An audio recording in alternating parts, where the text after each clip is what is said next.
todo público, con supervisión de adulto.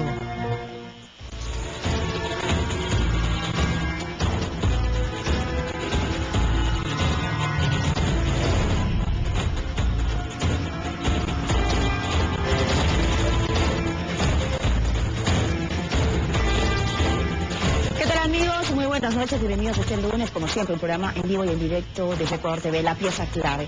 Hoy, por supuesto, vamos a analizar, como lo habíamos anunciado ya a través de las redes sociales, hacer un análisis sobre estos 8 años de revolución.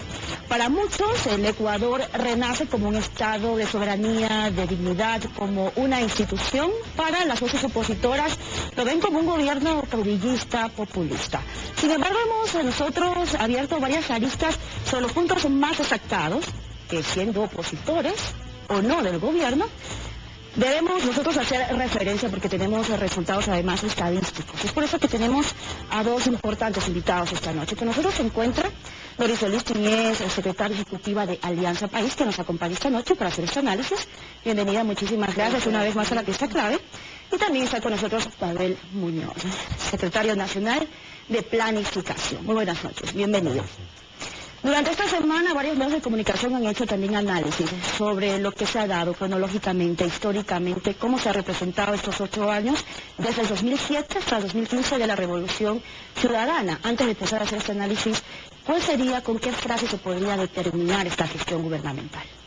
Gracias, Mariucci. Un saludo a los amigos televidentes que nos miran por el canal público. Yo creo que la frase fundamental es, que rubrica lo que los ecuatorianos sienten y viven, es que el país ya cambió. Y cambió para bien. Un país que hoy está con certezas en el presente y proyectándose al futuro porque ha construido una ruta correcta, una ruta de superar la inequidad, la exclusión, las injusticias, de haber sacado más de 1 millón de personas de la pobreza, de haber construido empleo digno, salarios, de ser el país que más invierte en educación superior, de tener educación universal a nivel primario y estar haciendo una inversión como nunca antes en la historia en educación, en salud, en todo aquello que no solo significa un bienestar material y un conjunto de derechos, sino que además está desarrollando las potencialidades y capacidades de los ecuatorianos, que es la clave, el motor fundamental para el desarrollo de un país. Para usted, secretario, ¿cuál sería esa frase referente a estos 8 años? Insisto con Doris en que buenas noches a usted, a la ciudadanía, a todos quienes nos siguen. El país ya cambió, nos queda muchísimo por hacer, pero los logros son significativos. Yo agregaría que lo primero que estuvo en juego fue la disputa de las relaciones de poder. Cuando nosotros en el 2006 nos dimos cuenta de que el desarrollo no es solamente un proceso técnico, sino fundamentalmente un proceso político, decidimos que había que disputar las relaciones de poder a esas élites económicas y políticas caducas ya en el Ecuador de ese entonces, recuperar el Estado, su autoridad pública, las facultades esenciales y ponerlas al servicio ciudadano. Y agregaría un último elemento adicional, lo vamos a poder ver seguramente en el transcurso de la entrevista, pero la percepción de los ciudadanos y la autoconfianza de los ecuatorianos en nosotros mismos creo que es también una cosa fundamental del proceso. Ese es un preámbulo que queremos hacer para que nuestros amigos, ya saben que los programas de La Pieza Clave siempre son en vivo y en directo, puedan llamar además a través de las líneas que van a estar abiertas y puedan consultar con las autoridades que se encuentran representantes de la revolución aquí en esta mesa, en este panel. Hablábamos de cifras en un inicio. Tengo cifras concretas como fuentes del Ministerio de Finanzas y también del SRI. Por ejemplo, la tasa de desempleo en el 2008 era de 5.95, en el 2014 baja a 3.90. Es un punto de referencia que también siempre se destaca durante estos 8 años. La pobreza en el 2007 era de 36.74, baja 12 puntos en el 2014 a 24.75. Otro referente, además, en el punto económico, el salario mínimo en el 2006 era de $160. Sube en el 2014 a $354. Hablando como calidad de vida, ¿cómo se ha generado esto? ¿Cómo se traduce en la forma de vivir de los ciudadanos y los ecuatorianos? Que finalmente es lo más importante. Esto preguntamos. Veamos.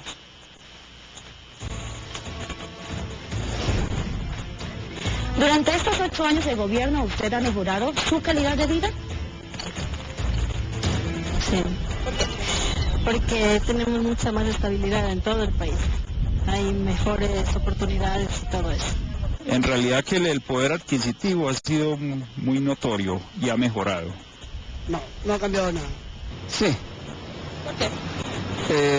Hay más oportunidades de trabajo, facilidades para préstamos, para crédito en cooperativas o en bancos. En realidad se ha mantenido, no ha mejorado ni empeorado nada, la verdad. El estándar del vida en el Ecuador sí se ha superado, ha habido mejora y lo mejor ha sido en el sector más deprimido, que la pobreza, la gente de bajos recursos. Yo sí veo que hay un cambio. ¿Qué opinan los ciudadanos? Los expertos también nos acompañan esta noche en el análisis de 8 años de la Revolución Ciudadana. Lo decíamos, para muchos el Estado renace con su soberanía. Para las voces opositoras es un gobierno caudillista. También los expertos opinan esta noche, Walter Espuriel y Jorge Rodríguez. Esto lo preguntamos.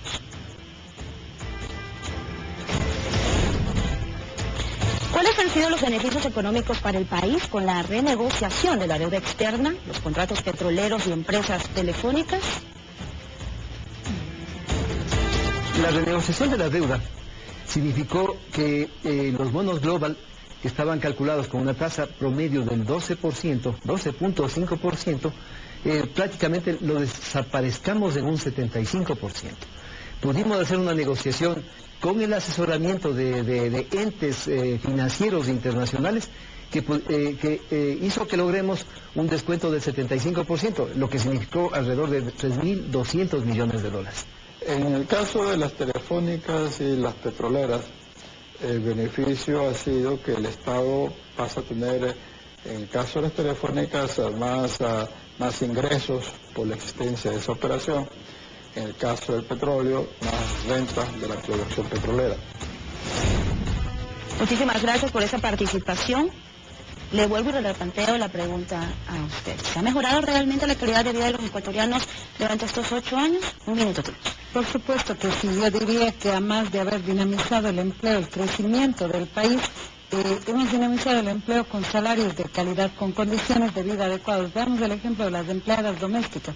Cuando nuestro gobierno, la Revolución Ciudadana, empezó, había un salario de miseria de $80, hoy ganan $340, que es el salario básico, pero además reciben la seguridad social. Creo que es uno de los ejemplos más importantes, a más de que la Revolución Ciudadana propone el reconocimiento de todas las formas de trabajo, la dignificación, la inclusión social de personas con discapacidad y de muchos otros sectores que no eran parte del conjunto de derechos que el Ecuador hoy ofrece a todos estos sectores. Muchísimas gracias. Yo también quiero acotar algo que tal vez se dio como un anuncio, que fue el 5 de enero, el gobierno anunció un recorte en el presupuesto, secretario, por lo tanto, esto también se traduce a que no iba a haber el 5% de incremento en los salarios en el sector público. Había mucha preocupación. ¿Esto qué genera realmente? Recordar que estamos en un año complicado, el presidente así lo ha anunciado. No es un año complicado por nosotros mismos, es un año donde las tempestades vienen desde afuera. China está en un proceso de desacelerar el crecimiento de su economía. Europa desde el año 2008-2009 no termina de superar la crisis. Las previsiones para América Latina son de un crecimiento, digamos, bastante desacelerado. Y en ese marco el Ecuador tiene que tomar previsiones. Nosotros estamos tomando todas las previsiones que podemos hacerlas, fundamentalmente en el sector externo, donde está nuestro talón de Aquiles, generado igual no por nosotros, sino por la dolarización. En ese marco hemos creído que es importante hacer y conveniente un recorte a nuestro presupuesto de $1.200 millones. En el lado corriente hemos suspendido efectivamente un incremento salarial que estaba previsto para el sector público, y por el lado de inversión, más que quitar proyectos que tengamos previstos, lo que estamos haciendo es desacelerar el ritmo de nuestras inversiones. ¿Qué significa para la ciudadanía? Si al 2017 queríamos hacer 280 escuelas, bueno, tal vez vamos a hacer solamente 250.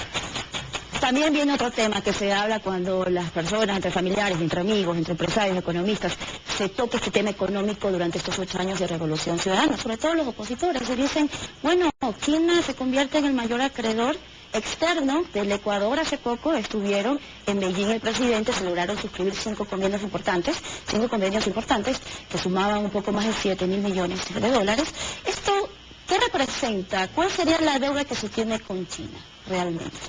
Bueno, en primer lugar hay que destacar que el Ecuador ha logrado diversificar sus relaciones internacionales y hacerlo además con un nuevo enfoque, un enfoque de dignidad, de soberanía y de beneficio mutuo. La relación con China pasa por un momento muy importante de haber suscrito una alianza estratégica de 2 países que vemos el desarrollo de nuestros pueblos relaciones de cooperación y acuerdo y beneficio mutuo y no relaciones de dependencia. Somos complementarios como países. China tiene una gran liquidez financiera, tiene tecnología, tiene posibilidades de impulsar los proyectos estratégicos que nosotros requerimos, y nosotros tenemos materias primas, alimentos, que es muy importante para la economía china, de modo que es una relación basada en la complementariedad, la igualdad y el beneficio mutuo. La deuda con China es en condiciones favorables y para apuntalar precisamente los proyectos estratégicos del país. Nosotros estamos en parámetros absolutamente diferentes de endeudamiento. Yo creo que ahí un elemento fundamental de debate con la oposición es que se pretende satanizar el endeudamiento por el endeudamiento. Eso no es malo.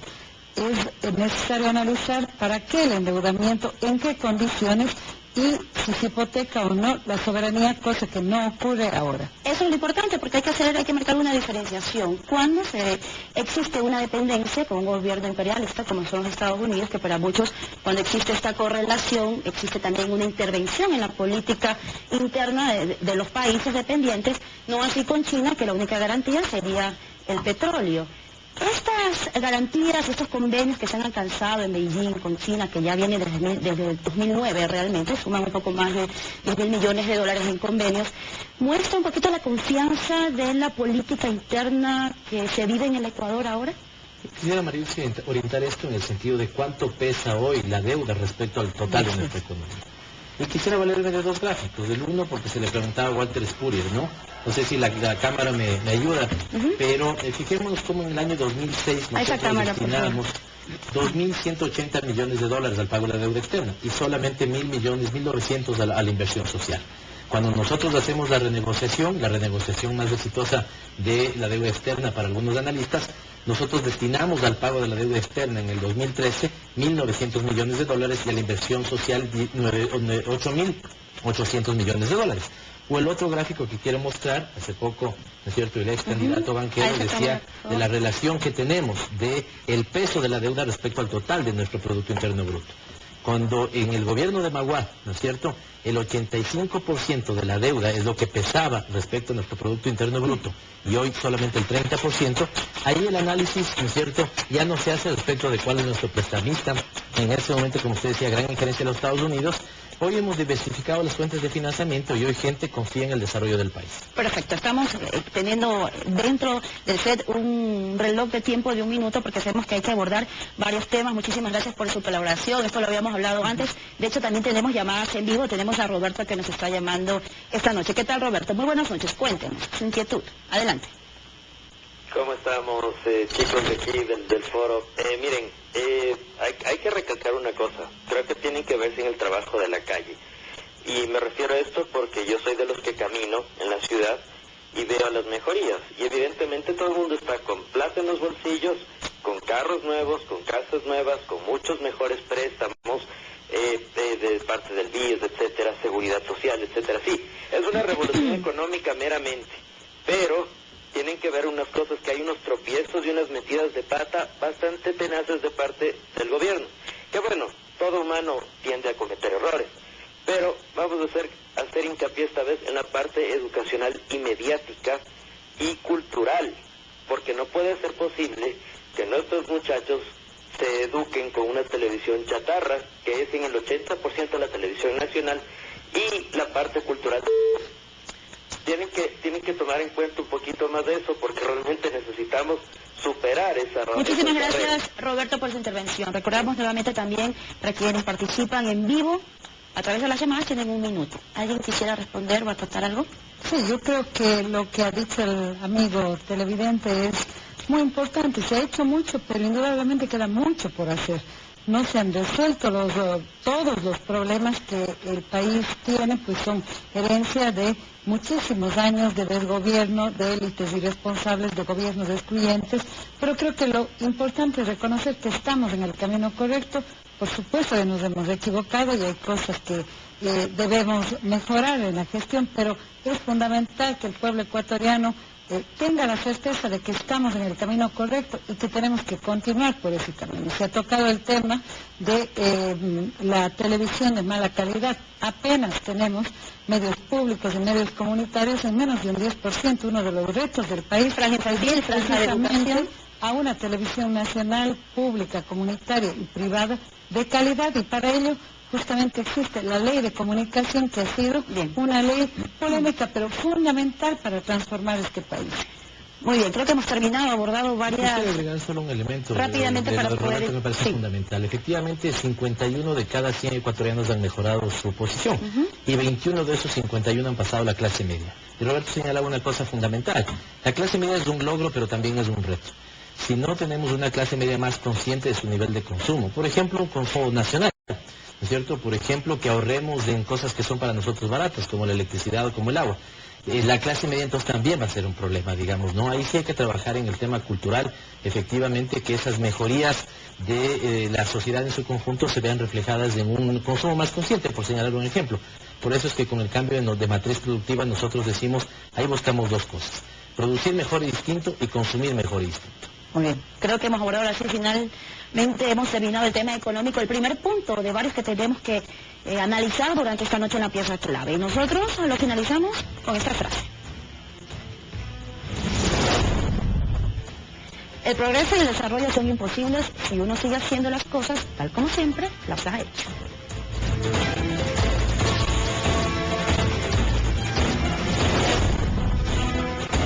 Bien, vamos a hablar ahora sobre la infraestructura, todos los temas muy importantes. Muchos ecuatorianos se dicen a dónde se va el dinero, los empresarios, los impuestos, cada vez más impuestos, ¿en dónde está el dinero? Vamos a presentar cifras. La inversión en infraestructura física, en vialidad, es de más de 8.000 millones de dólares. Se han invertido además en 11 aeropuertos con una inversión que supera los 350 millones de dólares. Para abordar este tema con nuestros invitados, vamos a presentar el siguiente video. Esto preguntamos: ¿cambiaron las carreteras y aeropuertos en estos 8 años de gobierno? Sí. ¿Para bien o para mal? Para mí está para bien, oiga, porque está excelente carreteras, excelente el aeropuerto nuevo también. Bueno, un 100% está cambiado, sí, está en perfecta condición de la carretera. ¿Para qué? Parte de la sierra, como el Manaví, la costa, todo está bien. Sí han cambiado para mejoría de como el transportista, mejor, sí, las carreteras están muy buenas para poder viajar tranquilamente. Se ha cambiado bastante, más siquiera un 80-50% de la carretera, porque anteriormente no eran pésimos, sí, ahora están en buen estado. Bueno, en estos 8 años de gobierno, sí, las carreteras está magnífico, tanto como la sierra, la costa, el aeropuerto también está excelente. La opinión de los ciudadanos, que es la más importante realmente, y siempre se convierte este espacio en la ventana de todos los ecuatorianos. Ellos opinan también sobre cómo se ha desarrollado y los cambios que se dan durante estos 8 años. Hacen comparaciones de lo que era el Ecuador anterior y el Ecuador que se vive ahora. Pero los expertos también opinan. ¿Es importante realmente tanta inversión del Estado? Esto es contestable. Porque es importante poder contar con un sistema vial, portuario y aeroportuario de primera y en óptimas condiciones. ¿A qué nos conlleva, digamos, estas 3 consideraciones? Que es un medio importante para que ayude al desarrollo de una ciudad, de una población, un país. Son los elementos fundamentales, son las arterias, podría decir, que permiten que esto se pueda lograr en cuanto a los propósitos de desarrollo, ¿verdad? Todos los países que están en proceso de desarrollo o primer nivel tienen que tener esto totalmente, como quien dice, una infraestructura no básica, sino interconectada. El puerto de aguas profundas que se quiere planificar, lo que es el nuevo aeropuerto Daular, lo que serían los terminales terrestres, todo debe estar ahí, porque todo lo que es el comercio, importaciones, exportaciones, sale, y todas estas son vías, se podría decir, de desarrollo, de ingreso y salida de mercadería. Agradecemos la participación de José María Fuentes, presidente del Colegio de Ingenieros Civiles del Guayas, Soldado Ortega, presidente del Colegio de Arquitectos. estábamos escuchando la opinión, no solo de los ciudadanos, también de los expertos. Y le decía también si era saludable que se haga este anuncio a principios de año de que existe un recorte del presupuesto. Ya leía yo varios artículos de los opositores que decían, entonces, los megaproyectos, ¿dónde están las obras? ¿Van a quedar a medias? ¿Qué opinas sobre esto? No, esto no es así. El Ecuador es el país de América Latina que más alta inversión pública tiene respecto a su Producto Interno Bruto. Nosotros invertimos el 15%. No solo en carreteras, ojo, estamos invirtiendo 5.500 millones de dólares en 8 centrales hidroeléctricas. Estamos haciendo una inversión como nunca antes en proyectos multipropósitos, 1.000 millones de dólares, 1.000 millones de dólares adicionales en 4 nuevas universidades. Y eso se lo ve reflejado en la confianza que tiene la ciudadanía sobre su gobierno. Los índices ya de la percepción ciudadana en Latinobarómetro así lo dicen. Pero también cómo nos ve el mundo. El Foro Económico Mundial tiene este que se llama el Índice de Competitividad Global. Y nosotros me parece que en el año 2010 ocupábamos el puesto 105 y hoy ocupamos el puesto 71. Chile hace poco acaba de sacar un informe donde determina que el Ecuador tiene las segundas mejores carreteras después justamente de Chile. Y cuando hace poco me hacían una entrevista también en un diario, en un medio colombiano, decían cómo, seguir los pasos de Ecuador para haber alcanzado el milagro ecuatoriano. ¿Como referente para otros países? Efectivamente, como referente para otros países, y esto es una cosa que no pasaba antes, ¿no? El Ecuador era muchas veces sinónimo de todo lo malo. Hoy en estos años, yo puedo dar fe, en el caso de planificación, hay muchos gobiernos que se han acercado a que comentemos cuáles son los puntos esenciales del proceso ecuatoriano. Nosotros no creemos que se puede exportar una receta de un país a otro, pero sí creemos que en el Ecuador se han hecho cosas bastante bien y hay gente que se fija, digamos, eso como un referente. Además de ser referente, ¿cuál sería la transparencia real también de esta infraestructura y cuál sería la importancia real de esta infraestructura que se invierte? Bueno, creo que se ha destacado ya la inversión en vialidad, la devolución vial es una de las más visibles y que tiene impactos en múltiples aspectos de manera positiva para los ecuatorianos. Destaquemos la ruta Espondilus, por ejemplo, en la costa. Es una ruta de primera que sirve al turismo, que sirve a la economía, que sirve a la integración cultural del país, la troncal amazónica, la troncal de la sierra, el proyecto multimodal Manta-Manaos, todas estas inversiones que dinamizan múltiples aspectos del turismo, solamente para mencionar uno de los aspectos económicos, y que es una de las industrias importantísimas para el cambio de la matriz productiva, se ha duplicado tanto en términos de turismo interno como de visitantes extranjeros que precisamente admiran la calidad de la vialidad en el país, pero esto ha ido acompañando también del plan Renova, de mejora de condiciones para la industria del transporte, para los transportistas, que yo creo que refleja la intervención integral que el gobierno nacional hace en cada uno de los ámbitos. Muy bien, momento también, tenemos muchas llamadas al aire. En este momento vamos a pedir que tengan paciencia. En este momento vamos a dar paso a una llamada de Quito. Juan nos está llamando. 1 minuto, por favor. Adelante. Buenas noches. Yo quisiera decir que en realidad el proceso que lleva a cabo el economista Correa ha tenido un manejo económico excepcional. En realidad eso es innegable y que lo niega en realidad es muy cierto. Y creo que como todo proceso humano y político, creo que hay formas de ser perfectibles. Y creo que también hay fallas que corregir, sobre todo en lo que es el aparato burocrático.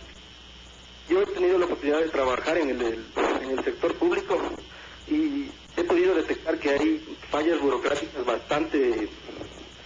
son fallas que no se deberían dar en este proceso. Entonces, por ese lado yo creo que se debería poner un poquito más de énfasis en incrementar el nivel cualitativo de lo que es la burocracia, ¿sí? Porque lamentablemente en algunas entidades públicas aún hay cosas del pasado que no están bien. Muchas gracias. Gracias a Juan. Vamos a dar paso rápidamente antes de que me conteste Doris esa pregunta. Tenemos a Gladys desde Loja. Adelante. Sí, muy buenas noches. ¿Cómo está? Buenas noches. Prestigiosos personas que integran este panel. Bueno, mi intervención es netamente en cuestiones de educación en la cual me encuentro inmersa. Realmente los cambios y logros son sumamente significativos. Nuestras instituciones hoy en día gozan de excelentes equipos de computación para cada alumno, mobiliario totalmente adecuados. Los maestros nos encontramos pagados oportunamente. Hoy en día no necesitamos hacer paros, hacer huelgas para que se nos reconozca nuestro trabajo mensual. De igual manera, los préstamos hipotecarios. Más antes, ¿cuántos años pasamos rezagados para tratar de alcanzar un préstamo? Hoy en día los disponemos. Como dijo un señor anteriormente, tendríamos que cerrar nuestros ojos para no darnos cuenta de los logros que tenemos hoy en día los ecuatorianos. Gracias, Gladys. Muchísimas gracias. La ciudadanía opina esta noche, también hace su análisis desde casa, de sus propias vivencias, sus experiencias, cómo se desarrolla estos 8 años de Revolución Ciudadana. Sin embargo, tenemos importantes personalidades, autoridades, representantes también del gobierno y del partido para hablar sobre las inquietudes que tiene. Ya lo decía Juan, que nos llamaba de Quito, que todavía existe burocracia en el sector público. Bueno, creo que Juan tocó un tema fundamental para los próximos años y es el tema de la calidad del servicio público. Hemos incrementado, que duda cabe, las mejoras materiales en muchos de los aspectos relacionados con los servicios sociales de los ciudadanos, pero creo que es fundamental la participación del ciudadano precisamente para ayudarnos con su veeduría, con su participación activa en mejorar esa calidad en el servicio público. Estamos evolucionando de un concepto del viejo servidor público o burócrata del sector público a servidor público, aquel que está al servicio de los ciudadanos y que ofrece servicios de calidad y de excelencia. La innovación, la excelencia, la eficiencia en el servicio público en el nuevo Estado es fundamental y es la lucha de los próximos años en la cual el observatorio, la crítica ciudadana, las denuncias, precisamente son un instrumento fundamental para ese esfuerzo conjunto de construir ese Estado eficiente y de excelencia que los ecuatorianos nos merecemos. Bien, Pavel. Si quisiera responder lo de Gladys, que me parece que es fundamental. Y quisiera no solamente centrarme en el tema de educación básica, que me parece que Gladys estaba yendo por ahí, sino en todo el ciclo educativo. Está dedicado a la revolución del conocimiento porque hemos revolucionado todo el ciclo de conocimiento. El dólar mejor invertido es el dólar que lo hacemos en los niños de 0 a 3 años. Así lo hemos entendido y hemos dicho que el desarrollo infantil integral es para nosotros una política de Estado.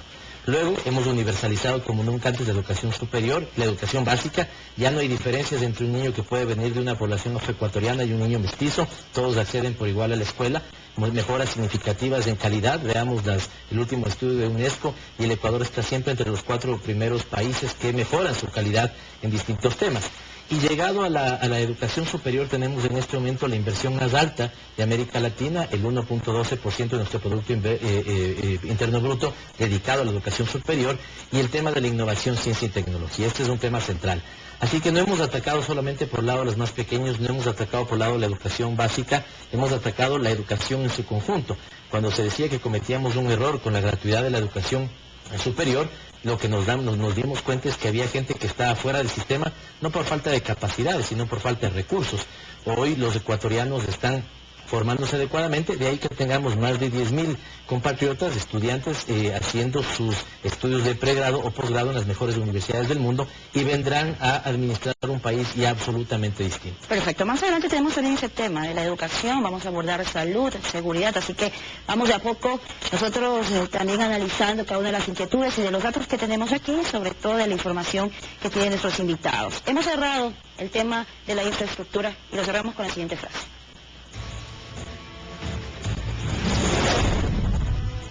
Solo cabe progresar cuando se piensa en grande, solo es posible avanzar cuando se mira lejos.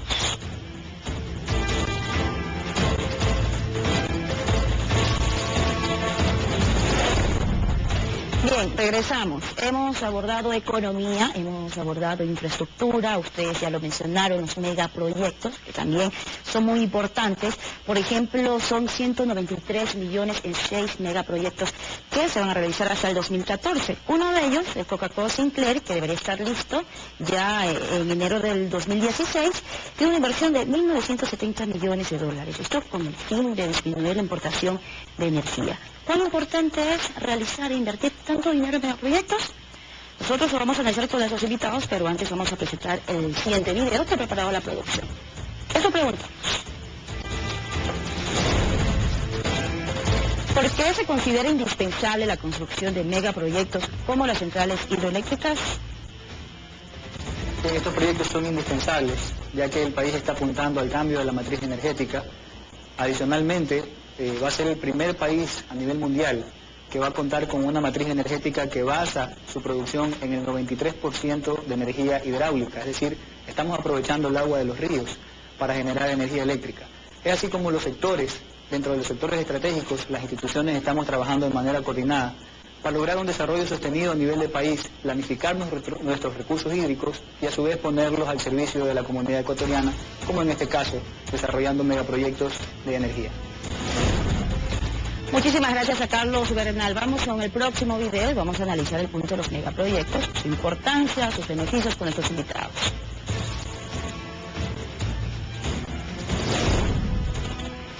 ¿Cuáles son los mayores beneficios que traerá la construcción de los megaproyectos que impulsa el gobierno nacional, como los trasvases o los multipropósitos?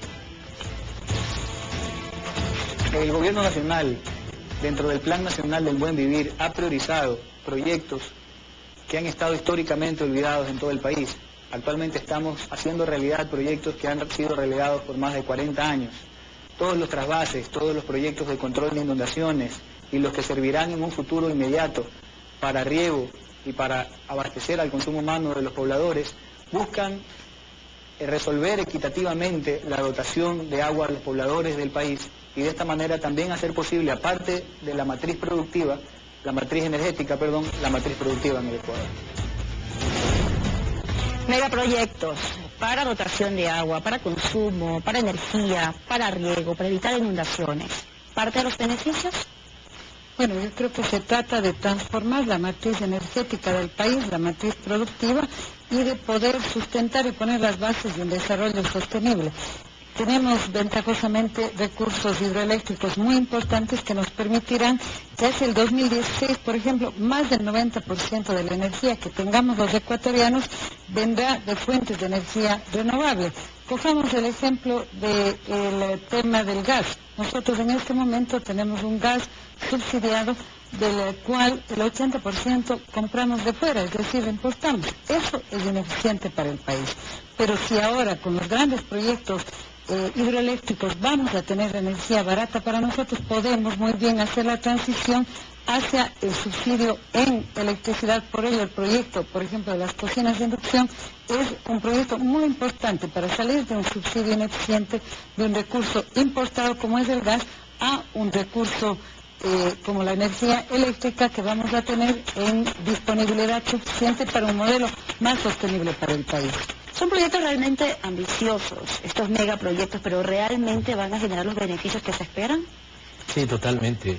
Y me parece que Carlos Bernal lo decía bien, el Ecuador ha tenido una deuda, digamos, imperdonable con toda la ciudadanía y fundamentalmente con los sectores estratégicos. El momento que nosotros estamos haciendo estas 8 centrales hidroeléctricas, vamos a poder atacar los problemas económicos de manera inteligente. Si hoy, por ejemplo, queremos nosotros incentivar, apoyar una actividad productiva, puede ser, por ejemplo, una industria como la del aluminio. Un gran componente de esa industria es la energía eléctrica. Nosotros, si tenemos energía eléctrica barata, la podemos subsidiar y dinamizar, digamos, el aparato productivo con eso.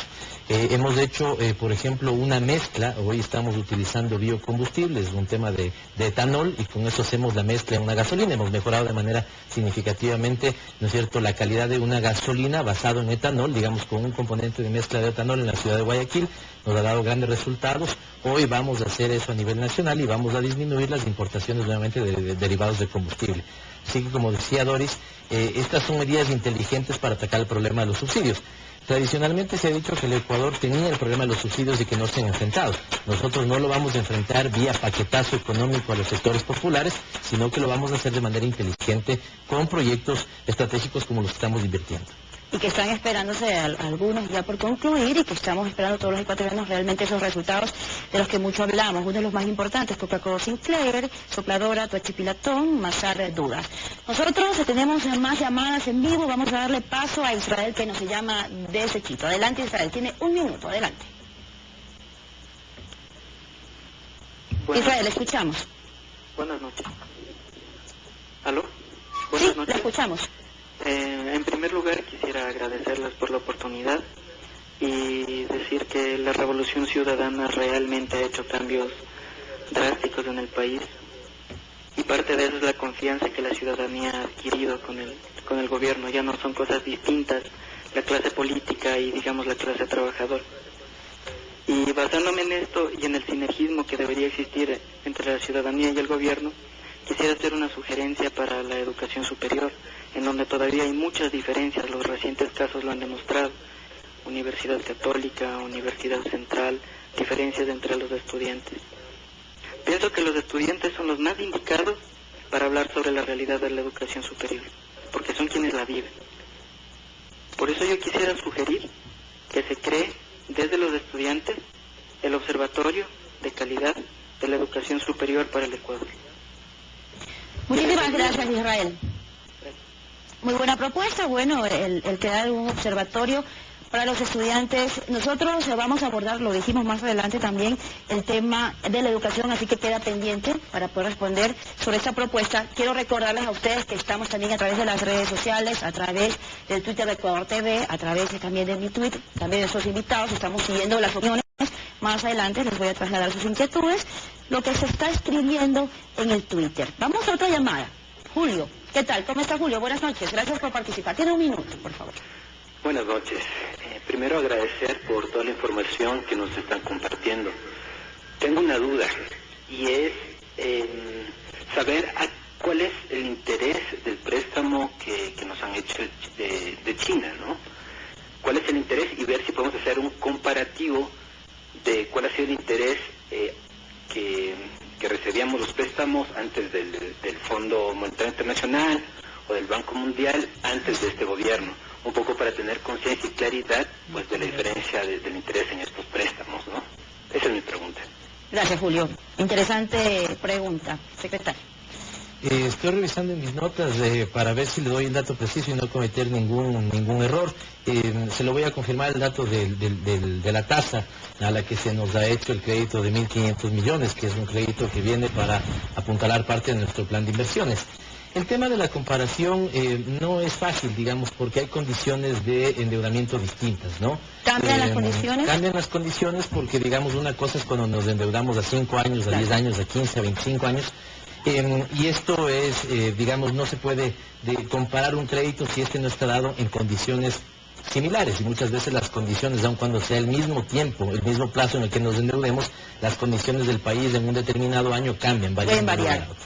No nos olvidemos de una cosa, que el Ecuador, cuando decidió hacer su renegociación de la deuda externa, insisto, por a muchos analistas de las mejores deudas, de las mejores renegociaciones a nivel mundial, entró en lo que se llama el default, ¿no es cierto? Es decir, no pagó parte de su deuda, después la recompró. Eso de alguna u otra manera suele desmejorar la posición de los países en estas famosas calificadoras, ¿no es cierto?, que nos ponen el riesgo país y todo ese tipo de cosas. Era una cosa significativa que el Ecuador hizo el año anterior. Después de haber pasado por un proceso de esas características, donde se suele decir que los mercados internacionales o mercados de capitales pierden la confianza, el país pudo volver a salir, digamos, del mercado de capitales, hacer una colocación de bonos por 1.500 millones de dólares, y creo que es ahí donde yo enfocaría parte de la respuesta, ¿no? Estamos haciendo bien las cosas en el país, la gente confía en el país, y eso nos permite, digamos, hacer una recomposición de nuestros préstamos. Si nosotros tenemos préstamos de corto tiempo y caros, entonces estamos en una estrategia para pasar préstamos a más largo tiempo y a menor precio. Muy bien. Cerrado otro capítulo de este análisis. Vamos a una pausa, pero antes con la siguiente frase. Cuando soplan los vientos de tempestad, unos corren a refugiarse y otros construyen molinos. Volvemos.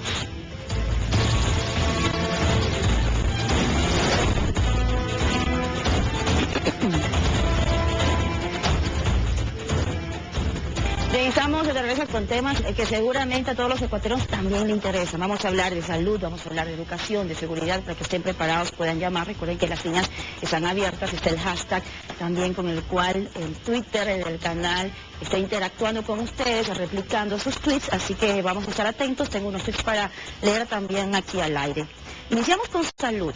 Tengo datos importantes. El presupuesto de inversión en salud entre el 2007 a 2014, es decir, durante estos 8 años, ha sido de 11.245 millones de dólares. Solamente en infraestructura, más de 1.400 millones de dólares. De 2007 a 2014, durante el gobierno de Rafael Correa, 15 nuevos hospitales y 30 nuevos centros de salud.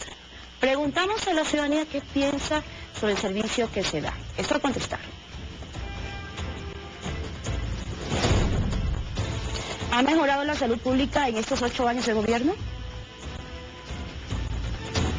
Sí. Porque ahora en una emergencia uno va al hospital, viene acá al centro de salud y le atienden enseguida, porque yo les he hecho atender a Sancit. Sí, ha mejorado bastante. Ahora es más rápido, es mejor, más eficiente, los doctores atienden mejor. Sí, ha mejorado bastante. O sea, hay mejor atención, atienden más rápido.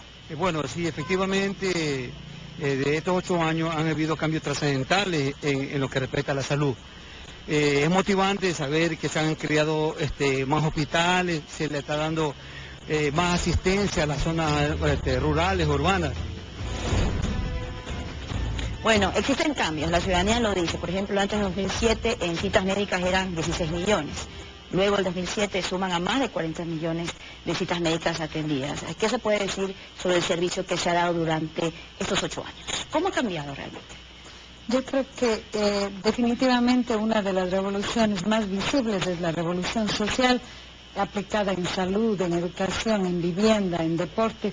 Y creo que los logros son absolutamente tangibles. Un sistema público de salud que ha sido ampliamente recuperado, que exhibe nuevos hospitales, calidad en la atención, centros de salud, subcentros, un sistema integrado también con la seguridad social, donde se ha incrementado de manera muy importante el acceso de miles de familias de ecuatorianos, de empleadas domésticas, los hijos menores de 18 años, la cobertura en general del sistema de seguridad social, que camina junto con el sistema del Ministerio de Salud a un solo sistema de salud y de seguridad social.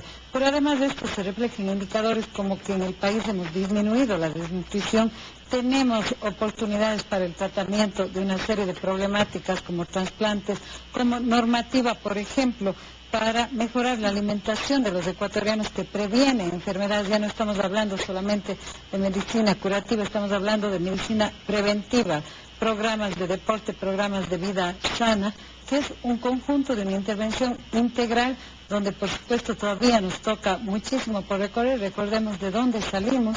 Salimos de un sistema de salud pública que se caía a pedazos en el 2007, donde el ciudadano enfermo tenía que llevar la gasa, la jeringuilla, etcétera, a un sistema de calidad que por supuesto tiene que ir mejorando muchísimo más, pero que ya ha puesto las bases de esa transformación.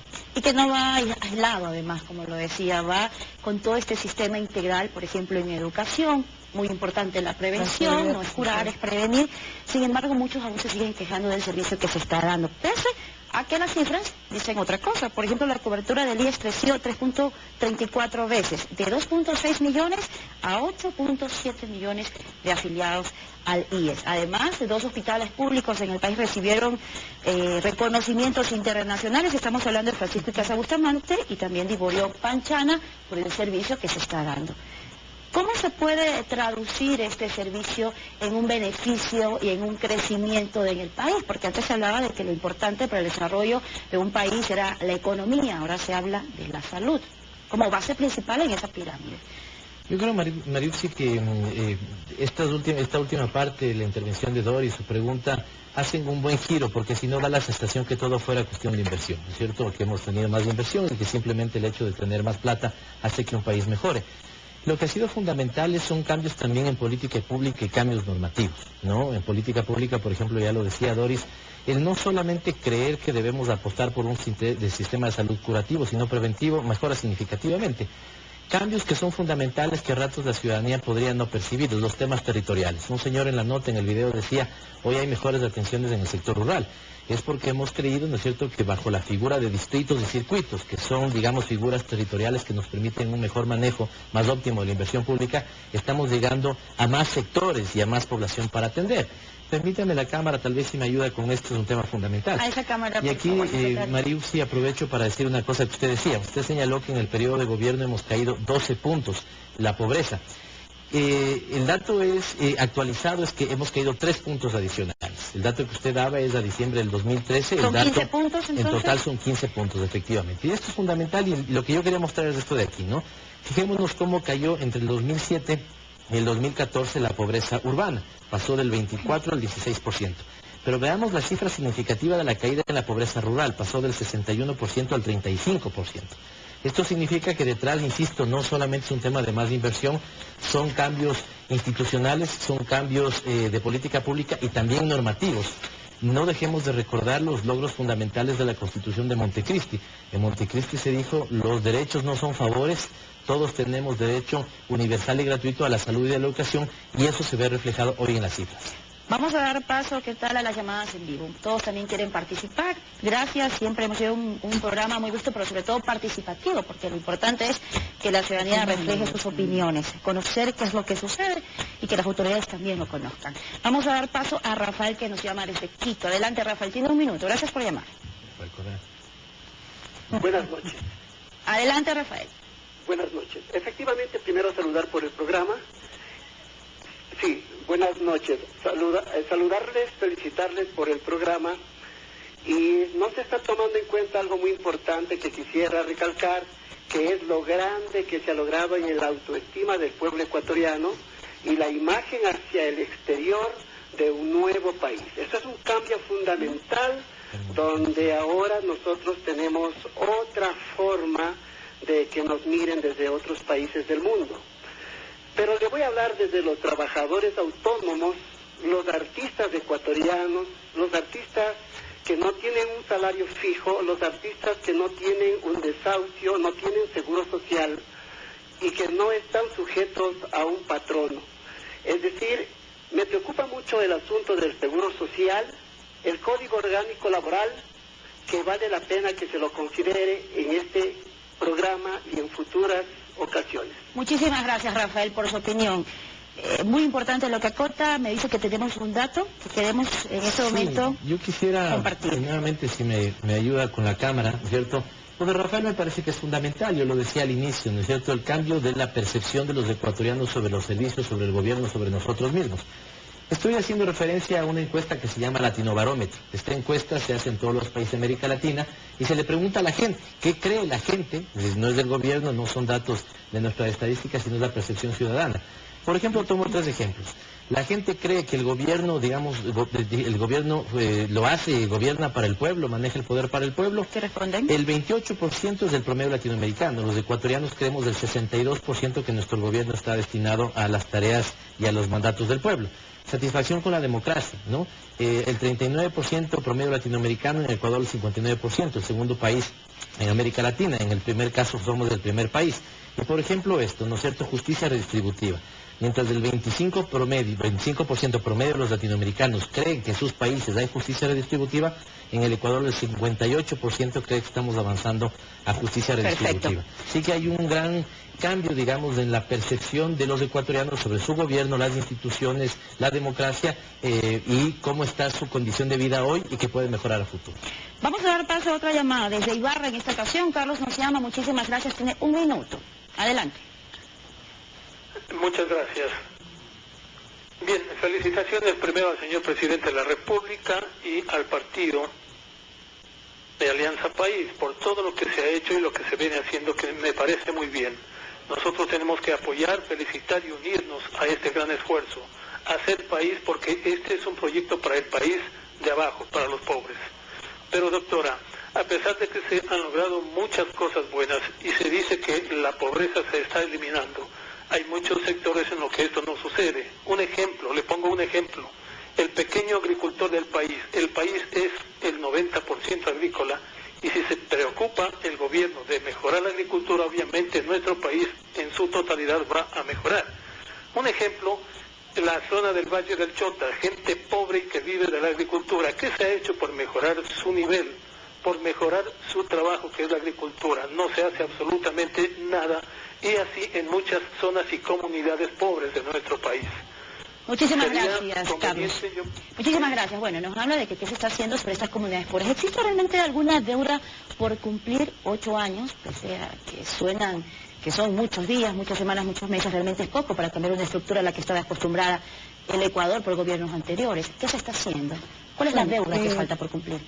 Todavía tenemos más de un 20% de la población en condición de pobreza, aunque la pobreza extrema prácticamente se ha disminuido a menos de un dígito, hay mucho menos pobres extremos, pero todavía tenemos más de un 20% de población en condición de pobreza por necesidades básicas y por ingresos. En el caso de necesidades básicas, hay una alianza estratégica con los gobiernos locales, precisamente para poner el acelerador en las obras referentes a agua potable, dotación de servicios básicos, alcantarillado, etcétera, que permitiría llegar al 2025, según planificación de Semplares, eliminando la pobreza por necesidades básicas, es decir, aquella en la cual el ciudadano o las familias no tienen acceso a los servicios básicos. Y en pobreza por ingresos, yo creo que se está dinamizando de manera importante el agroecuatoriano. Antes hablábamos de proyectos estratégicos, los proyectos multipropósitos, por ejemplo, en una serie de localidades van a permitir tener acceso a riego en miles de hectáreas y también prevenir las inundaciones. Pero luego, reparto de tierras, por ejemplo, que se ha realizado, el acceso a recursos de productividad son fundamentales, aunque ciertamente todavía tenemos en crédito, en reforma del Banco de Fomento, muchas cosas por hacer. Muchísimas gracias. Y es importante realmente esa claridad, es saludable esa transparencia y esa sinceridad de lo que se está haciendo y de la deuda que aún existe, porque la agricultura era una de las deudas que siempre se ha hablado. De retraso que, y desde el presidente de la República que lo ha afirmado, que existe sobre este sector agrícola. Vamos a los tweets. Existen muchas opiniones diversas. Nosotros aquí siempre lo hemos dicho, no filtramos ningún tipo de opinión, todas son bienvenidas, siempre y cuando se las haga con mucho respeto, así que vamos nosotros a leer algunas de ellas. Yo tengo además unas aquí en mi Twitter. Jonathan Guerrero nos dice: Ecuador ha cambiado mucho en la educación, recibiendo muchas becas a los estudiantes, las vías, bonos e incremento, salario mínimo. Gracias, Jonathan. Próximo tweet de Eric: positivamente, hoy tenemos un presidente que trabaja por el país. No lo digo solo yo, sino la absoluta gran mayoría. Próximo tuit de David: absolutamente para bien. En aspectos como económico y político, el país ha progresado con el proyecto de la revolución. Dice David, continuamos, otro tuit. John: creí que nunca llegaría este tiempo de cambios. Este es otro Ecuador y hay que mantener este sistema por muchos años, nos dice John. ¿Tenemos más tweets? Rafael Gutiérrez: los cambios son innumerables y más que todo el presidente nos ha devuelto lo más importante, la esperanza y nuestra dignidad. Último tuit de Gabriel Alarcón: el cambio está en el corazón de los ecuatorianos, en creer en primer lugar en nosotros y que el cambio existe. Muy cierto, la responsabilidad no solamente va en los gobiernos ni en las autoridades provinciales, el trabajo es en conjunto, de cada uno de los ciudadanos que creemos y queremos ese cambio. Rápidamente tenemos otros tweets. Por ejemplo, David Figuex nos dice: siempre que voy al IES compro medicinas afuera, por favor, tienen que hablar con el gobierno. El director sale diciendo que todo está bien. Gabriel Aldaz nos dice: la salud ha mejorado, pero aún no al nivel de calidad y calidez. También Fernando Ramírez nos dice: uno de los logros más trascendentes de la Revolución Ciudadana es la recuperación de la planificación. Por otra parte, tenemos el tuit de Wilson Benavides: la clase media es un logro, pero también es un reto, lo ha dicho Pavel Muñoz, haciendo referencia de lo que, también de todo lo que se está, este diálogo que se está compartiendo en esta mesa. Mario, sí, un brevísimo comentario. Yo creo que es muy bueno tener ahora una ciudadanía crítica, una ciudadanía activa, demandante, que es una ciudadanía al mismo tiempo esperanzada, confiada en su gobierno, confiada en el Estado ecuatoriano, confiada en su sociedad y en sus instituciones. No habría ese nivel de exigencia, de conciencia, de participación si no hubiéramos puesto ya las bases de ese nuevo Estado. El Ecuador ya cambió y, como usted lo ha dicho y lo han dicho los ciudadanos, el continuar adelante es nuestra responsabilidad. Está en manos no solo de Alianza País, no solo del gobierno, está en manos de todos nosotros. Muy bien, claro, si no hay crítica no hay reacción, si no hay reacción no hay cambio, y el cambio es el que realmente necesitamos los ecuatorianos. Vamos a culminar otro de los temas importantes que tenemos, vienen otros más. Estamos hablando de educación y de seguridad. Sus llamadas siempre las estamos receptando en este momento, en este programa en vivo. Y cerramos este bloque con esta frase: solo sirven las conquistas científicas sobre la salud si estas son accesibles al pueblo. Lo dijo Ramón Carrillo. Volvemos. Bien, vamos con el otro tema. Educación, ya se nos estaba adelantando, muchas personas realmente tienen mucho que decir sobre este servicio, cómo ha cambiado durante estos últimos 8 años, desde el 2007 hasta el 2015, que se tienen previsto varios proyectos. En educación, por ejemplo, te tengo unos datos importantes para que ustedes en sus casas también lo analicen y compartan las llamadas, además con nosotros. La educación básica pasó, por ejemplo, del 2008 al 91.60% de cobertura. En el 2014 aumenta al 95.97%. Hasta el 2014 se construyen 51 unidades del milenio. Hay más en construcción, 21 todavía. 6 colegios réplicas han sido entregados y hay 6 más en construcción. En educación superior, todos lo sabemos, 4 nuevas universidades, es el ICA, y por supuesto en la ciudad del conocimiento ya se ha dicho que este 2015 es el año de la innovación, de la ciencia y la tecnología. ¿Cómo nosotros podemos traducir estos cambios, estos proyectos, todo lo que se ha generado desde antes de 2007, cuando se inicia para muchos un hito histórico en el cambio de la educación en el país? Aquí lo tenemos en el siguiente video que preparaba la producción. Esto dijeron. ¿Cuál es la importancia de contar con los centros infantiles del buen vivir para el desarrollo de sus hijos al iniciar la etapa escolar? Para mí me parece muy conveniente porque nuestros hijos aprenden demasiadas cosas que uno de pronto por el tiempo en casa no se les podría enseñar. Y aquí en el centro inicial les enseñan muy buenas cosas. Porque nos ayuda mucho a que aprendan para que después entren al jardín, o sea, aprendiendo un poco más. Les ayuda también a que se desenvuelvan, sean más independientes, como son pequeños, para que ya vayan relacionándose con otros niños para prepararse para la educación inicial, la educación básica. Doris, ¿qué opina? ¿Cuál es el cambio? ¿Realmente importante este giro que se da en la educación, por ejemplo, en estos centros infantiles? Yo quiero citar aquí las palabras de la niña premio Nobel en este año, Malala, que dijo que no hay nada más poderoso que una niña con un libro en sus manos. Yo creo que eso es lo que está haciendo en Ecuador la revolución ciudadana, educando y abriendo las oportunidades del desarrollo más amplio, el desarrollo pleno a los niños y niñas desde la primera infancia, que es una etapa de inversión muy importante. Ya Pavel señalaba, no hemos intervenido solo en un ámbito de la educación, hemos intervenido en todo el ciclo educativo, empezando por la primera infancia, los centros infantiles del buen vivir, que están construyéndose en un número de 1000 para atender a los niños, sobre todo a los niños de los sectores más pobres. En educación básica, más de destacar las escuelas del milenio, los profesores con salarios adecuados, con evaluación, con capacitación. Yo destacaría que se han eliminado algunas barreras, como el costo de los uniformes, el costo de los útiles escolares, que son gratuitos y permiten justamente hacer que no haya pretexto para que los niños no vayan a la escuela. Hablamos también de la construcción y de la importancia de los colegios del milenio, 51 en construcción y también otros 21 más que están ya por entregarse. Vamos a ver qué contestaron cuando preguntamos lo siguiente. ¿Qué beneficios trae la construcción de escuelas del milenio en la educación de sus hijos? Los beneficios es que la educación está más avanzada. También hay parte como dentro de la escuela, hay psicólogos, terapia de lenguaje, o sea, como ayuda para los niños que realmente necesitan. Los beneficios que trae son muy buenos porque es buena la enseñanza, los niños aprenden cosas básicas que en otras escuelas no hay. Ha evolucionado mucho el sistema, que es lo más importante, la infraestructura también, para que los niños se sientan cómodos, acordes y más que todo el ambiente sea muy agradable para que ellos puedan trabajar a gusto. Enseñan muchas más materias que en cualquier otra escuela, te dan ajedrez, inglés, computación, tienen un gran laboratorio, tienen biblioteca comparada con las demás escuelas. Beneficios de la construcción de unidades del milenio, 51 ya entregadas, 21 por entregar. ¿Cuál es la importancia realmente? ¿Cómo se genera, se traduce esto en el desarrollo en la educación en nuestro país? Nosotros queremos hacer más de 250 escuelas del milenio hasta el 2017. Ese es un cambio, va a ser un cambio fundamental, insisto, en los sectores rurales, los más alejados de la patria.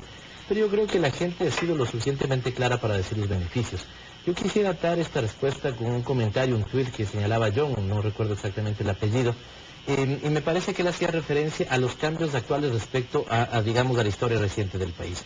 Y este es un tema fundamental porque solemos tener una memoria de corto plazo los ecuatorianos.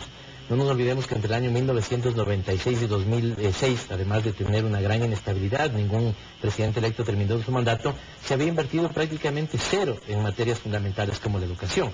No tengo el dato exacto, no recuerdo el dato exacto de los años que señalaba el presidente, pero en una ciudad como Guayaquil, qué inversión se habían hecho en nuevas escuelas, en nuevos colegios, ¿no es cierto? Teníamos una desatención fundamental en el caso de la educación. Recordemos que antes del inicio de clases había de cajón una paralización de maestros reclamando mejores condiciones salariales, pidiendo que se les paguen sus salarios. Hoy no tenemos eso, ¿no es cierto? Teníamos profesores de inglés que no sabían hablar inglés, ¿sí? Entonces, insisto en estos elementos porque no son solamente temas de inversión, sino de todo un manejo de política pública que hace que hoy la educación tenga mucha mejor calidad. Muy bien. Momento también de analizar lo que está sucediendo, el cambio que se ha dado en la educación superior. Por ejemplo, en 11 años de gobierno, es decir, antes del 2007, entre el 1995 y el 2006, se entregaron solamente 237 becas. A partir del 2007, hasta el año pasado, se entregaron 10.000 becas. Además, se dieron 10.500 nuevos nombramientos a los profesores. Vamos a ver el siguiente video y lo vamos a analizar. Adelante. ¿La calidad de la educación superior pública en el Ecuador permite a los nuevos profesionales ser competitivos? Yo creo que sí, en especial las nuevas reformas que el gobierno está implementando. Me parece un avance en la educación bastante bueno porque, como se ve, están iniciando con los cambios desde la educación básica. Y mucho más, ahora nos están exigiendo más acá en la U. Con el nivel que ahorita estamos, con todos los cambios que ha habido, sí nos ayuda un poco, pero no es algo de decir que nos ponga a niveles internacionales para poder competir. Yo creo que sí, porque hemos visto diferentes cambios de lo que era el pasado a lo que ahora es el presente, y yo creo que en un futuro, con el tiempo, nosotros nos podemos defender en todo el mundo, ¿no? Yo pienso que sí, porque cada vez el gobierno está exigiendo más, entonces esto permite que la calidad de estudiantes que van a salir en el futuro permitan que tengan mayor tipo de competencias y mayor salida hacia el futuro. Educación superior. Bueno, ya se ha dicho, Mariuxi, realmente ha sido penoso para el país reconocer que no tenemos una sola universidad nuestra y muy pocas de Latinoamérica en el ranking mundial de universidades de calidad, pero precisamente para ello se ha iniciado una transformación profunda en muchos frentes. La acreditación de las universidades, recordemos que tuvimos ese pasado penoso de universidades de garaje, universidades de pésima calidad educativa, universidades que los creaba la partidocracia en los viejos congresos, pero que no obedecían a una planificación universitaria, a un sistema riguroso y de excelencia. Hoy estamos en esa ruta. Las universidades están preparando, PhDs están preparando precisamente profesores, todos con cuarto nivel tienen una planificación en esa dirección. También tenemos una planificación de las carreras que requiere el país y 4 grandes universidades que van en la ruta de ser centros de excelencia mundial, los que ya usted ha mencionado, YACHEC, la Universidad de Ciencias de la Vida, ICAM, la Universidad Docente en Azogues, la UNAE y la Universidad de las Artes. Yo creo que hay una ruta integral que incluye capacitación, evaluación de docentes, que incluye planificación de carreras, que precisamente nos llevarán a ser competitivos. Vamos a dar paso a otra llamada, realmente se nos está yendo ya el tiempo del programa. Tenemos aún un tema más importante que es la seguridad por analizar, pero antes vamos a darle paso a Bolívar, que nos llama desde Cuenca. ¿Qué tal, Bolívar? Tiene 1 minuto, por favor. Adelante. Bueno. Adelante, ¿aló? Bolívar. ¿Aló? ¿A Bolívar Salinas? La escuchamos. ¿Aló? Buenas noches y gracias por la oportunidad. Yo soy médico jubilado y por lo tanto conozco la tragedia y la administración de ciertos periodos anteriores de los hospitales públicos.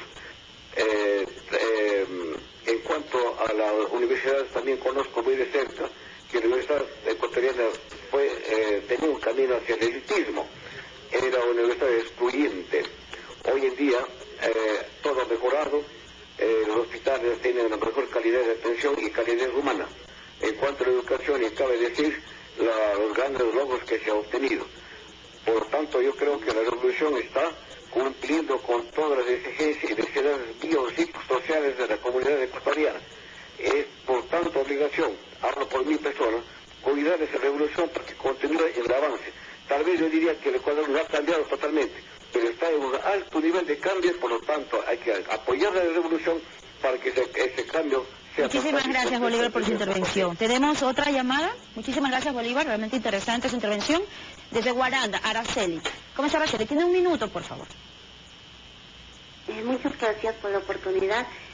Mi pregunta es la siguiente, una inquietud que tengo. Habemos muchos docentes graduados en informática educativa, los cuales no podemos ejercer, ya que en las instituciones educativas quitaron la materia de computación.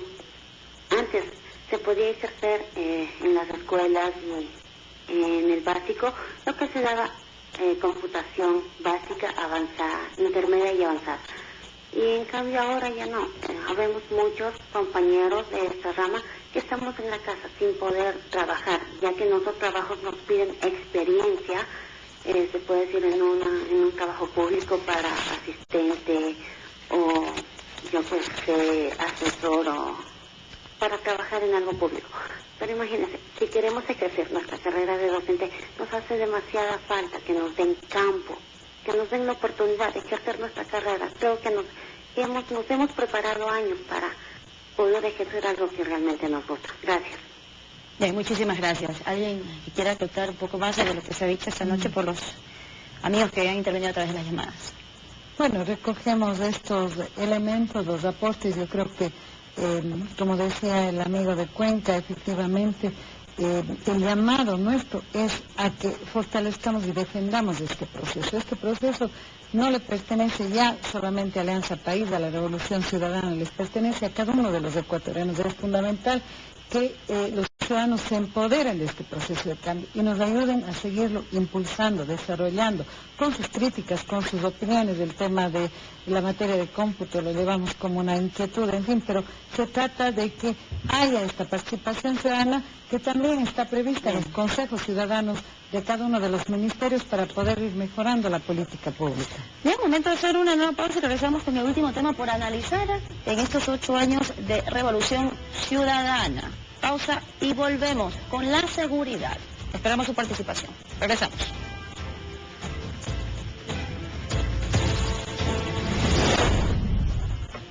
El conocimiento nos hace responsables.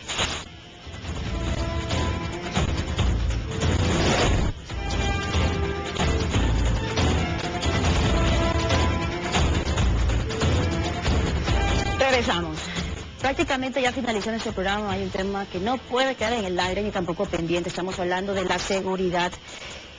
Uno de los hitos más importantes que se ha dado en este tema en nuestro país, que además ha sido referencia internacionalmente, porque ya como lo decían en varios medios de comunicación, también representantes, es de que por lo general el Ecuador ha venido copiando o siguiendo líneas estructurales de otros países. Ahora, desde el exterior se mira lo que se hace en el Ecuador como una réplica y un ejemplo de lo bien que se ha funcionado, por ejemplo, en seguridad.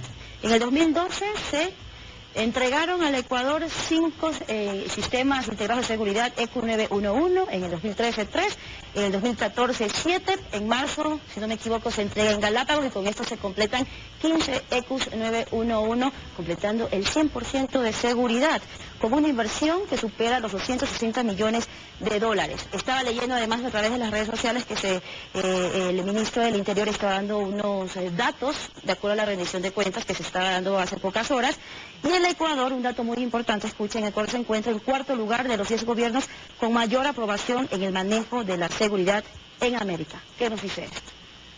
Mire, déjeme ponerle una anécdota que justamente antes de venir acá estábamos comiendo con mi compañero de la seguridad y le comentaba yo que cuál había sido una situación difícil que le tocaba enfrentar. Y me comentó que hace unos 5 años tuvo que enfrentar a una banda de delincuentes y que la forma en la que salían a hacer los patrullajes era al más antiguo que iba en el patrullero le daban un revólver, ¿no es cierto? Y el resto tenía que ponerse un poco detrás a ver qué es lo que pasaba. ¿Por qué pongo este dato, digamos? Porque la inversión que hemos hecho en todos los frentes. Primero, hoy todo policía tiene su arma de dotación, están mejor equipados en todos los frentes. Segundo, en temas territoriales, nuevamente, bajo la figura de distritos y circuitos, hemos invertido en cerca de 480 unidades de policía comunitaria. Es decir, el policía está más cerca de las necesidades del barrio, donde se presentan, digamos, estos problemas. Usted señalaba, nuevamente, hace poco tuve una reunión en el ECO 911 de aquí de Quito, y la sala de crisis, los invitados internacionales estaban asombrados cómo el Ecuador es pionero en términos de tecnología para enfrentar el tema de delincuencia. 4 millones de llamadas atendidas el año pasado. Efectivamente, y eso se ve reflejado en esto, solo porque se me permita. Sí, tenemos la finalizar. tasa de homicidios más baja en los últimos 14 años, 8 homicidios por cada 100.000 habitantes, y yo no desataría esto del tema de la justicia. Eso vamos a También hablar más hemos visto adelante. un cambio profundo en la justicia ecuatoriana. Precisamente es una de las aristas que vamos también a tocar dentro del tema de la seguridad. Hablamos de la seguridad que se está realizando con los ECUS 911, además del cambio de la justicia, porque es otra de los cuestionamientos que se dan, otro de los temas muy importantes, pero ahora vamos a presentar el siguiente video. Esto preguntamos. Durante estos 8 años el gobierno ha sentido que se combate seriamente a la delincuencia. El gobierno se ha dedicado bastante a combatir la delincuencia. Principalmente el Ministerio de Interior ha sido muy buen funcionario. Sí, se ha notado bastante esto de la delincuencia, la baja, porque siempre estaba más fuerte. Hoy se ve ese descenso. Sí se ha combatido porque se ve menos la delincuencia, se ve más seguridad a nivel de todo el país mismo, creo yo. Bueno, yo sí creo que sí se la ha combatido, pero todavía falta bastante. Es un azote mundial, no solamente en el Ecuador, y hay que seguirla combatiendo. En ese gobierno es verdad, de alguna manera se hace ver que se ha tecnificado la lucha contra la delincuencia, pero la totalidad no se ha logrado combatir, algo que va a ser imposible. ¿Bien? ¿Qué podemos decir sobre el cambio en seguridad? ¿Se ha dado realmente? ¿La ciudadanía se siente más segura? Yo creo que estamos haciendo una intervención integral, como en todas las políticas. No nos caracteriza el intervenir puntualmente o con medidas superficiales, sino yendo al fondo de los problemas, de los asuntos en política pública. Y ya Pavel lo ha dicho, la mejora en las condiciones de la policía, de la infraestructura, de los equipamientos, los salarios de la policía, la capacitación, la está convirtiendo en una policía altamente eficiente, además del sistema ECU 911. Pero yo agregaría también la existencia de la Secretaría Nacional de Gestión de Riesgos, que para todos aquellos factores de inseguridad a partir de fenómenos naturales y demás ha desarrollado el país. Antes no teníamos este sistema, dependía de un voluntariado. Que se coordinan exactamente. Inmediatamente cuando existe la creación del Ministerio de Justicia y Derechos Humanos, que también lo vamos a tocar, que ha permitido grandes avances en el sistema penitenciario, en el tema de derechos humanos, que hacen que el Ecuador vaya consolidando esa vocación de país de paz, de país seguro para sus ciudadanos. Bien, lo decía el secretario nacional de Planificación, Pavel Muñoz, sobre el sistema de justicia, los cambios, la importancia. Vamos a tocar en este momento ese tema. Preguntamos lo siguiente. ¿El sistema de justicia funciona mejor o peor con los cambios que ha implementado el gobierno en estos años? Con el nuevo cambio que recién se está dando, la justicia está prevaleciendo últimamente, porque sí vemos cómo las personas procesadas están siendo sentenciadas con más eficaz que anteriormente. Antes veíamos cómo salían, cómo los jueces hacían lo que se les daba la gana. Bueno, sí hay un poco de cambio, mejor que antes. Porque es más rápido. Bueno, a propósito de esto, yo soy abogado y realmente la situación jurídica en el país ha mejorado en un 100%. Estoy seguro que funciona mejor, ha dado un giro totalmente de 360 grados, que ahora un caso se resuelve con la prontitud del tiempo, no como otros años sucedía que eso permanecía archivado y sin solución. Un punto de referencia muy importante durante estos 8 años de gobierno y que se comparte además a nivel internacional es el de que existen 11 jueces por cada 100.000 habitantes y esto supera la media regional. Usted quería acotar y resaltar algo sobre este cambio del sistema judicial. ¿Por qué es importante? ¿Cuál es lo más importante? Que es básicamente lo que ha dicho la ciudadanía y es una respuesta cuando les dijimos en esa consulta popular si querían que transformemos la justicia, nos dijeron que sí, ahí están los resultados. Tenemos 305 unidades judiciales repartidas en todo el país, más de 1.700 jueces, que nos da esta tasa que usted decía, 11 jueces por cada 100.000 habitantes, más que la media latinoamericana. Recordemos que teníamos más de 4 millones de causas, digamos, alrededor de 4 millones de causas represadas, y hoy tenemos una justicia, digamos, que opera más, con mayor celeridad. Y un dato adicional, Doris decía, por ejemplo, el tema del hacinamiento carcelario. Ayer nomás veía en un medio de comunicación que hacían un reportaje sobre la cárcel de Guayaquil y las condiciones inhumanas víctimas que había en el penal García Moreno o en las distintas cárceles del país, y hoy estamos avanzando, digamos, a que incluso las personas privadas de la libertad puedan ser tratadas con dignidad como se merecen. Y de hecho, en la rehabilitación social también entre 2008 y 2012 se han invertido más de 140 millones de dólares para mejorar las condiciones y para que realmente exista una rehabilitación social, que es la principal función de estos centros para los PPL. Tenemos una llamada desde Otavalo. Adelante, tiene un minuto, Edison, por favor. Buenas noches. Buenas noches a Ecuador TV. Agradecer también, por supuesto, al programa, a los panelistas, a la doctora Doris Solís, al señor representante de las centrales también. Y una inquietud hoy que están tocando el tema de seguridad. Me gustaría saber qué es lo que se está haciendo. Yo he acudido a todas las instancias respecto de ciertos jueces que están actuando mal acá en la provincia de Imbabura. He acudido al Ministerio de Justicia, he acudido al Consejo de la Judicatura, pero lastimosamente hasta la presente fecha, a pesar de que en el trámite voy ya más de un año, nadie me da una respuesta favorable respecto de la actitud de ciertos jueces que están actuando al margen de la ley acá en la ciudad de Otavalo. Muchísimas gracias, Edison. Realmente con la llamada de Edison y de varias provincias hemos visto, nos han llamado de Loja, también nos han llamado, bueno, de la SUAY, de varias provincias, de aquí de Quito. Muchísimas gracias siempre la cobertura y la participación de todos los ecuatorianos. Hemos finalizado, hemos abordado los temas más importantes: inversión, educación, seguridad. Tenemos además que reconocer que, además de estos cambios que se han generado desde el 2007, en estos últimos 8 años de gobierno, existe detrás de todo esto un líder. ¿Cómo podemos nosotros terminar y culminar este programa para poder decir que este desarrollo no va a tener un alto, sino que va a continuar el progreso del Ecuador? En 8 años de proceso revolucionario no solo hay logros, evidentemente también hay retos, y creo que son fundamental tenerlos presentes. El cambio de la matriz productiva, consolidar la economía social del conocimiento, erradicar la extrema pobreza, y un tema fundamental que Doris ya lo decía: si no logramos construir un poder popular, ¿no es cierto?, donde los ciudadanos se empoderen de sus derechos y defiendan estos logros, digamos, más allá de cualquier gobierno que pueda venir, no habremos cambiado sustancialmente el país. Así que yo creo que ahí está el cambio fundamental: poder construir un Estado democrático como lo estamos haciendo, acompañado de un poder popular que defienda, ¿no es cierto?, como suyos los cambios que se han dado en estos 8 años de Revolución Ciudadana. Lo decía el secretario, una de las debilidades también que se hablaba mucho durante estos 8 años era un poquito esa organización política que faltaba. ¿Cómo asegurar al país que estos cambios se van a seguir generando en las próximas generaciones desde esta revolución ciudadana? Yo creo que hemos recuperado la confianza en nosotros mismos. Es quizá la mejor obra de la revolución ciudadana. Un pueblo esperanzado, un pueblo seguro de sí mismo y de su proyección al futuro. Una transformación donde es fundamental, que duda cabe, el liderazgo del compañero Rafael Correa, pero que hoy además está acompañado de una organización política cada vez más fortalecida, de un pueblo consciente, de un pueblo organizado. En nuestras manos está la continuidad de este proceso. Yo creo que esa es la lección fundamental también, 8 años después, y tendremos que garantizar como un proceso colectivo que el país no vuelva al pasado y que pueda continuar proyectándose con pie firme a ese futuro que ya es posible soñar, porque tenemos un presente de cambio, un presente donde todos nosotros contamos con derechos, con una construcción de un país de igualdad de oportunidades. ¿Y ese cambio se da con Rafael Correa? ¿O vendrán otras figuras políticas? Bueno, yo creo que si se habla en términos electorales todavía es temprano.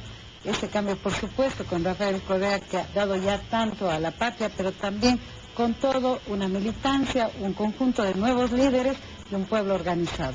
Muchísimas gracias. Doris Solís, secretaria ejecutiva de Alianza País; Padre Muñoz, secretario nacional de Planificación.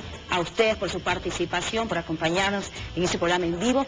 Muchísimas gracias. El próximo lunes tendremos, como siempre, un nuevo interesante tema. Soy Mauricio Mosquera. Nos vemos la próxima semana. Que descansen.